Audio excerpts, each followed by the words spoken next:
Bismillahirrahmanirrahim. Assalamualaikum warahmatullahi wabarakatuh. Hamdan wa syukranillah, salatan wa salaman ala rasulillah wa ala alihi wa ashabihi wa mawalah, amma ba'du.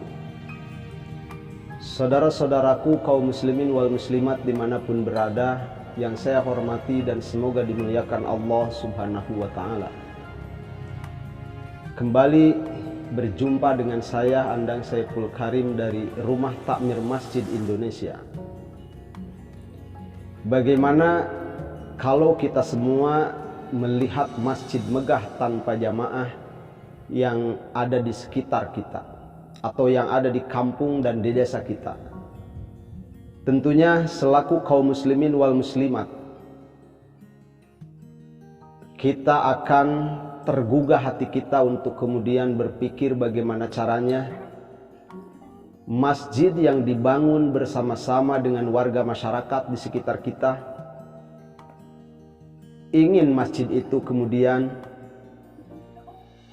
menjadi ramai dengan jamaah dan banyak dikunjungi oleh kaum muslimin wal muslimat di sekitarnya, yang dulu mereka membangunnya dengan gotong royong, kemudian mereka pula punya keinginan ingin memakmurkan masjid itu. Bagaimana caranya supaya kita bisa memakmurkan masjid yang ada di sekitar kita itu? Tentunya yang pertama, kita mengumpulkan para tokoh masyarakat, dari mulai tokoh agama, kemudian tokoh-tokoh yang lain termasuk tokoh pemuda, tokoh masyarakat, diundang, dikumpulkan, dan kita menjadi inisiator untuk bagaimana caranya memakmurkan masjid itu. Kemudian setelah kita mengundang mereka semua, maka mintalah kepada mereka saran atau pendapatnya bagaimana caranya supaya masjid yang dibangun bersama-sama, mari kita makmurkan bersama-sama.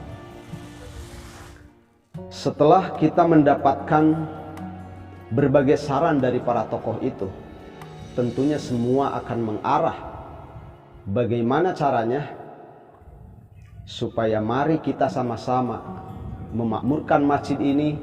Tentunya yang paling pertama kali memakmurkan masjid itu dengan melaksanakan sholat berjamaah rame-rame di masjid itu pada setiap waktu sholat, pada setiap 5 kali dalam sehari semalam. Namun kemudian setelah itu yang harus dipikirkan berikutnya adalah bagaimana caranya supaya masjid itu punya imam rawatib dan punya muadzin yang selalu bertanggung jawab. Beliau itu mengumandangkan azan pada setiap waktunya. Disinilah para ulama kemudian berbeda pendapat, apakah yang lebih utama imam daripada muadzin atau lebih utama muadzin daripada imam.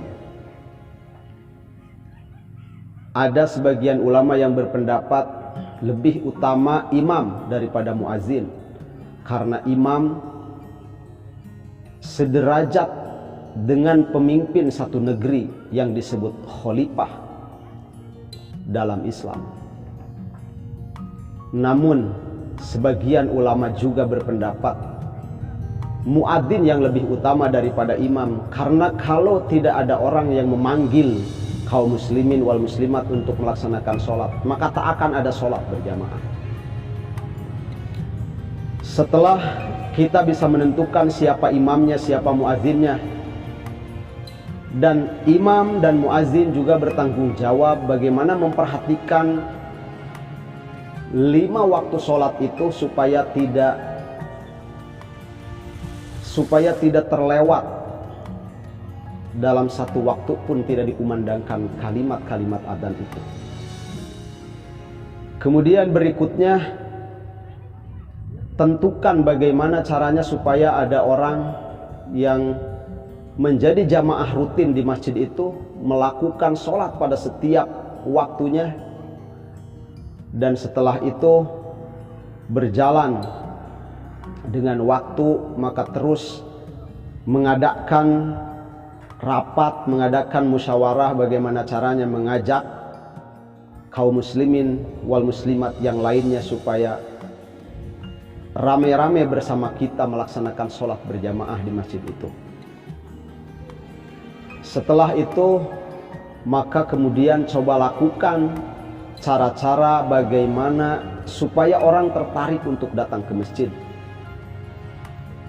Misalkan dengan mengadakan santunan anak yatim, atau memperhatikan bagaimana jamaah itu keadaan ekonominya, atau juga memperhatikan bagaimana jamaah itu sudahkah mereka bisa melaksanakan wudhu dengan baik, atau juga melaksanakan sholatnya dengan baik. Karena sesungguhnya setelah kita bicara dengan mereka, ternyata banyak orang yang tak mau datang ke masjid itu justru karena dia tidak bisa praktek sholatnya, tidak bisa wudhunya yang baik. Karenanya sekali lagi, setelah kita menentukan imamnya ada yang bertanggung jawab, muadzinnya juga telah bertanggung jawab, kemudian ada jamaah yang rutin melaksanakan sholat yang 5 waktu di masjid itu, maka selanjutnya insya Allah Subhanahu wa ta'ala akan memberikan jalan kepada kita supaya kemudian masjid itu menjadi masjid yang benar-benar makmur, tidak termasuk kepada masjid megah tanpa jamaah. Masjidnya megah, jamaahnya juga melimpah, insya Allah. Sekian dan demikian, billahi taufiq wal hidayah. Wassalamualaikum warahmatullahi wabarakatuh.